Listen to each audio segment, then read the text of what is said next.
کچھ اور حدیثیں ہیں، ایک مرتبہ میں آپ کو سنا دوں۔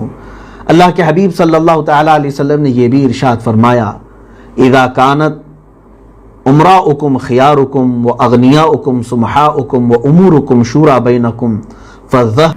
السلام علیکم ورحمۃ اللہ تعالی وبرکاتہ۔ امید ہے آپ سب خیریت سے ہوں گے۔ آج ہم سننے والے ہیں ایک ایسا بیان جو دل کو چھو جائے۔ مفتی سلمان اظہری صاحب اکثر ایسی بات کرتے ہیں جو سیدھی دل میں اتر جاتی ہے۔ چلیے سنتے ہیں اور دیکھتے ہیں کہ اس بیان کا اصل پیغام کیا ہے۔ ویڈیو اچھی لگے تو لائک سبسکرائب ضرور کریں اور آخر تک بنے رہیں۔ فَظَهْرُ الْأَرْضِ خَيْرٌ لَكُم مِّن بَطْنِهَا، جب تمہارے امیر جو تم پر حکومت کرتے ہیں وہ اچھوں میں سے ہوں، اور جب تمہارے مالدار سخی ہوں، اور تمہارے آپس کے معاملات مشورے سے طے پائیں، مشورہ جاہلوں کے نہیں، علم والوں کے مشورے سے طے پائیں، تو سمجھ لو کہ یہ زمین کا اوپر والا حصہ تمہارے لیے بہتر ہے نیچے والے حصے سے۔ بات سمجھ میں آ رہی؟ تمہارا جینا اس وقت خیر ہوگا۔ لیکن حدیث کا دوسرا ٹکڑا یہ ہے، وَإِذَا كَانَتْ أُمْرَاؤُكُمْ شِرَارُكُمْ وَأَغْنِيَاؤُكُمْ بُخْلَاؤُكُمْ وَأُمُورُكُمْ إِلَى نِسَائِكُمْ فَطَنُ الْأَرْضِ خَيْرٌ لَكُمْ مِنْ زَهْرِهَا۔ تو بطن الارض خیر لکم فبطن الارض خیر لکم من زہرها، تو پھر تم سمجھ لو جب تمہارے امیر برے لوگوں میں سے ہوں، تمہارے مالدار بخیل ہو جائیں، تمہارے آپس کے معاملات عورتوں سے سلجھائے جائیں، ان کے ہاتھوں میں چلے جائیں، یا پھر یوں سمجھ لیں غلبہ نفس ہو، غلبہ شہوت ہو، اس اعتبار سے دینی معاملات اور طے ہو رہے ہوں، تو تمہارے لیے زمین کا نیچے والا حصہ اوپر والے حصے سے بہتر ہے، یعنی قبر تمہارے لیے زیادہ بہتر ہے۔ یہ ایک حدیث پاک ہے۔ دوسری اور ایک رسول کریم صلی اللہ تعالیٰ علیہ وسلم نے فرمایا، کیف بکم اذا فسق فتیاتکم وطغى نساؤکم۔ اللہ کے حبیب صلی اللہ علیہ وسلم نے فرمایا، وہ زمانہ کیسا ہوگا جب تمہارے گھر میں موجود عورتیں فاسق و فاجر ہو جائیں گی، بے حیا ہونے لگ جائیں گی، اور تمہاری عورتیں سرکش ہو جائیں گی، تمہیں چھوڑ کر باہر نکل جائیں گے۔ یہ بات کیا آج پاکستان کی ان سڑکوں پر ہم نے نہیں دیکھا جنہوں نے بینر لے کر کے نکل کر یہ اعلان کیا، ہمارا جسم ہماری مرضی۔ یہ مخبر صادق صلی اللہ تعالیٰ علیہ وسلم نے فرمایا، کیف بکم، تمہارے ساتھ کیا حال ہوگا جب تمہاری گھر کی بچیاں آوارہ ہو جائیں، وطغى نساؤکم، جب تمہاری عورتیں سرکش ہو جائیں گی، تمہارے ہاتھوں میں نہیں رہیں گی۔ اچھا، اس حدیث پاک میں یہ بھی دیکھیں، پوچھا گیا، صحابہ نے یہ پوچھا، کیا یا رسول اللہ صلی اللہ علیہ وسلم ایسا ہو سکتا ہے، ایسا ہوگا؟ تو جواب میں میرے آقا صلی اللہ علیہ وسلم نے فرمایا، نعم و اشد، نہیں بلکہ اس سے بھی زیادہ سخت ہوگا۔ ہاں ایسا تو ہوگا، اس سے بھی زیادہ سخت ہوگا۔ اس سے زیادہ سخت کیا ہوگا وہ محسوس کریں آپ۔ پھر اللہ کے حبیب صلی اللہ علیہ وسلم نے فرمایا، کیف انتم اذا لم تأمروا بالمعروف ولم تنہوا عن المنکر، کیا حالات ہوں گے تمہارے اس وقت جب تم کسی کو اچھائی کا حکم نہیں دو گے اور کسی کو برائی سے نہیں روکو گے، تو تمہارے لیے کیسی کیسی ہلاکتیں آئیں گی۔ تو صحابہ نے پوچھا، یا رسول اللہ صلی اللہ علیہ وسلم کیا ایسا بھی ہوگا؟ رسول کریم صلی اللہ تعالیٰ علیہ وسلم نے فرمایا، ہاں اس سے بھی زیادہ سخت ہوگا۔ اس سے بھی زیادہ سخت کیا ہوگا؟ اب دیکھیں، کسی بھی قوم کے ختم ہونے، ہلاک ہونے کے 3 درجے بتائیں۔ پہلی بات تو یہ ہے کہ اچھائی کا حکم دینا اور برائی سے روکنا، یہ امت خیر کا لقب ہے۔ یہ اگر آپ یہ چھوڑ چکے ہیں تو سمجھ لیں آپ، یہ ہر ایک کا فریضہ ہے، اچھائی کا حکم دینا اور برائیوں سے روکنا، کسی کا خوف دل میں نہ رکھنا۔ اب ایک زمانہ آئے گا جب قوم ڈھیلی پڑ جائے تو کیا ہوگا معلوم ہے؟ ہلاکت کا پہلا درجہ یہ ہے کہ آدمی اپنے اچھائی کے بارے میں تو سوچے گا، میں برا نہیں ہونا چاہتا ہوں، اپنے اچھائی، دوسرے جائے کہیں پر بھی۔ یہ ہلاکت کی پہلی سیڑھی ہے، یہ ہلاکت کا پہلا درجہ ہے۔ میں خود اچھا رہوں، باقی دوسرے کوئی کہیں جائیں، ہم کو اس سے کیا غرض؟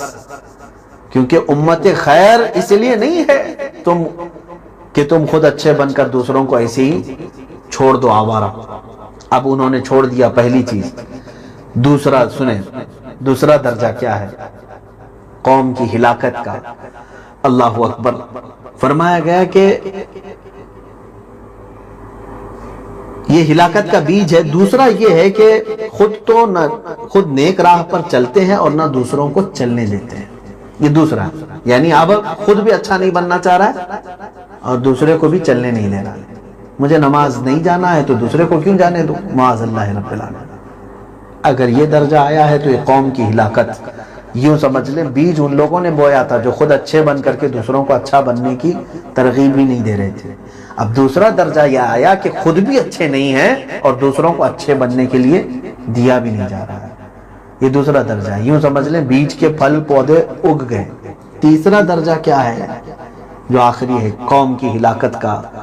فرمایا گیا کہ اس کے بعد تیسرا دور ایسا ہے کہ نیکی کو برا سمجھا جائے، حق کو باطل سمجھا جائے اور برائیوں کو حق سمجھا جائے، یعنی ختم ہی ہو گیا درجہ۔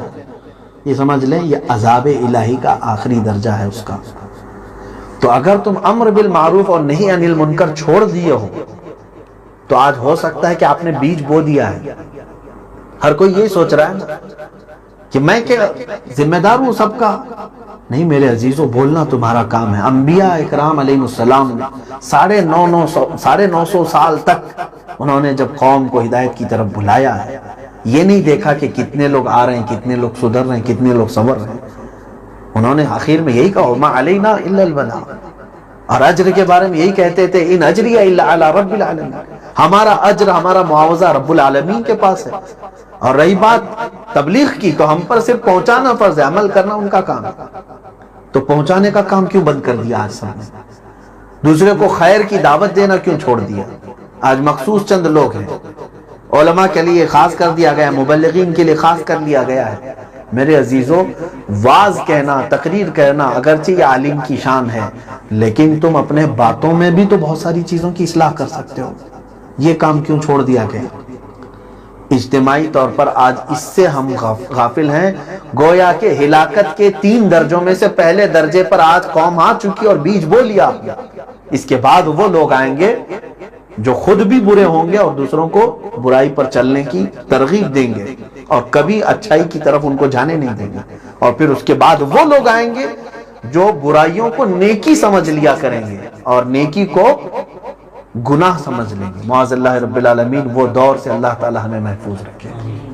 جب لوگ یہ سمجھنے لگیں کہ اذان دینا گناہ ہے، جب لوگ یہ سمجھنے لگ جائیں کہ مسجد میں جانا یہ ناپاک لوگوں کا کام ہے، معاذ اللہ رب العالمین گنہگاروں کا کام ہے، جب یہ پورا الٹ جائے گا نظام تو سمجھ لیں وہ آخری درجے پر ہے۔ یہ حدیث کریمہ جو میں نے سنایا اور اس کے بعد اللہ کے حبیب صلی اللہ تعالیٰ علیہ وسلم نے بہت ساری باتیں اس وقت جو ارشاد فرمائی،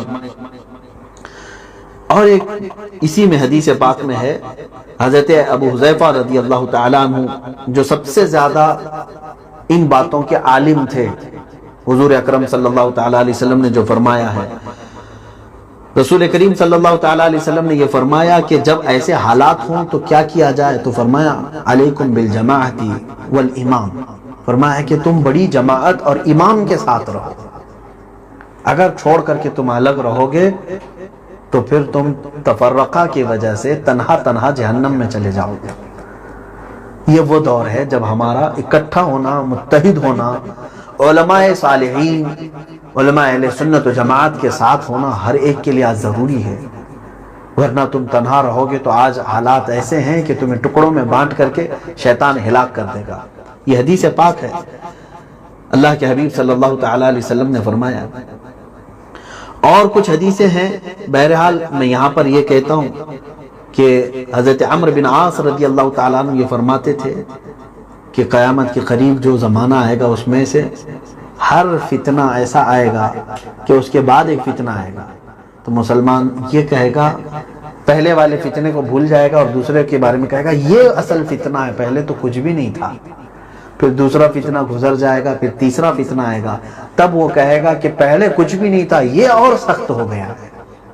یہ وہ دور ہے۔ آپ دیکھیں ایک کے بعد دیگرے ہم پر جو بلائیں آ رہی ہیں، ہم پہلی چیز کو بھول جا رہے ہیں اور دوسری چیز کی طرف ہم پھر اب اس کے استقبال کے لیے تیار ہیں۔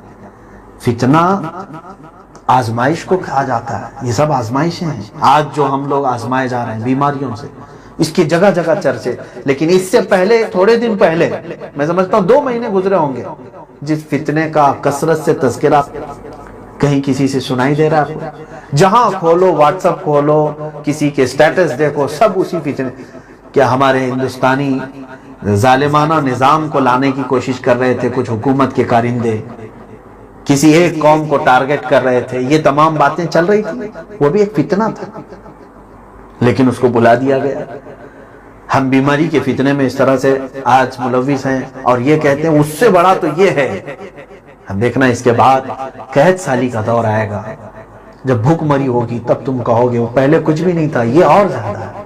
سچ فرمائے میرے آقا صلی اللہ تعالیٰ علیہ وسلم، اور رسول کریم صلی اللہ تعالیٰ علیہ وسلم کی یہ باتیں اگر مسلمان کو ہی یاد نہ رہے تو میرے عزیزو اور کس کو یاد ہونا چاہیے؟ یہ کتنی بڑی بات ہے کہ اللہ کے حبیب صلی اللہ تعالیٰ علیہ وسلم نے ہمیں ساری باتیں بیان فرما دی۔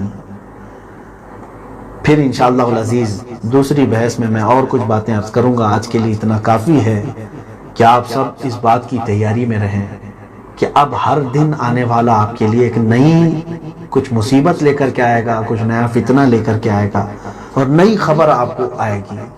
جب سو کر کے اٹھو گے تو ایک نئی بات سنو گے۔ آج کی شام ختم ہو رہی ہے، رخصت ہو رہی ہے، کل کیا ہونے والا ہے آپ کو خبر نہیں ہے۔ بستر سے اٹھو گے تو ایک نئی خبر سنو گے۔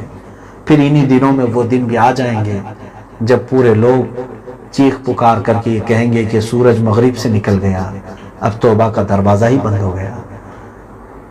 تو میرے عزیزو وہ وقت آنے سے پہلے اگر سورج کا پچھم سے نکلنا ابھی دور بھی ہو، اس سے پہلے اور کچھ علامتیں آنی بھی ہوں، کہیں ایسا نہ ہو کہ آج کے فتنوں کی خبر آپ نے سنی، افسوس ظاہر کیا، سوچا کہ یہ سب چیزیں ختم ہو جائیں گی، اب کل کیا ہونے والا ہے پتہ نہیں، سوئے لیکن صبح آنکھ کھل ہی نہ سکی اور ہم ہی یہاں سے رخصت ہو گئے۔ یوں سمجھ لو کہ انہی فتنوں میں ہمارا خاتمہ بھی ہو جائے گا۔ تو ہمارے پاس وقت کم بچا ہے، آپس کے تمام رقابتوں کو ختم کریں، ایک دوسرے کے لیے محاذ چھیڑنے کا وقت نہیں ہے، آپس میں مومنین کے لیے تلواریں اٹھانے کا وقت نہیں ہے، ایک دوسروں کی عزتوں کو اچھالنے کا وقت نہیں ہے۔ سوشل میڈیا پر آج کثرت سے ان تمام معاملات پر سب سرگرم ہیں۔ میں دعوت دیتا ہوں اپنے بچوں کو، جوانوں کو، اہل علم حضرات کو کہ یہ وہ وقت نہیں ہے کہ ہم آپس کی رقابتوں اور رنجشوں کو عروج پر لے آئیں۔ انسانی فطرت ہے اس طرح کی، ہر زمانے میں ایک دوسرے کی رقابت اس طرح سے رہی ہے، چپکلشیں رہی ہیں، حسد ہوتا رہا ہے، لیکن میرے عزیزوں ہم آخر الزمان میں ہیں، بہت بڑے بڑے فتنے سر اٹھا کر ہمارے سامنے کھڑے ہیں۔ کہیں ایسا نہ ہو کہ ہم آپس کے ان تمام معاملات میں الجھ کر کے رہیں تو دشمن تو دور کی بات ہے، چھوٹی سی ٹڈیاں بھی تمہیں ہلاک کر کے ختم کر دیں گی، چونٹیاں ہمیں کھا جائیں گی، تمہیں خبر بھی نہیں ہوگی۔ اللہ رب العزت قوم مسلم امت مصطفیٰ صلی اللہ تعالیٰ علیہ وسلم کو متحد و متفق فرمائے، ہم سب کے دلوں میں اللہ تعالیٰ الفتیں محبتیں قائم فرمائے، ایک دوسرے کی جڑ کاٹنے اور ایک دوسرے کو ختم کرنے کی تمام نفرتوں سے ہمیں مولا دور فرمائے۔ اے رب قدیر ہمیں اپنے گناہوں کو معاف کر دے اور ہمیں اپنے برائیوں کی اصلاح کی توفیق عطا فرما، خیر امت میں سے ہمیں رکھ، امر بالمعروف نہیں عن المنکر کرنے والی قوم میں سے ہمیں اٹھا۔ الہ العالمین پوری دنیا میں جہاں کہیں وبائیں، بلائیں اور فتن شرور ہیں مولا، ان سب سے اہل ایمان کی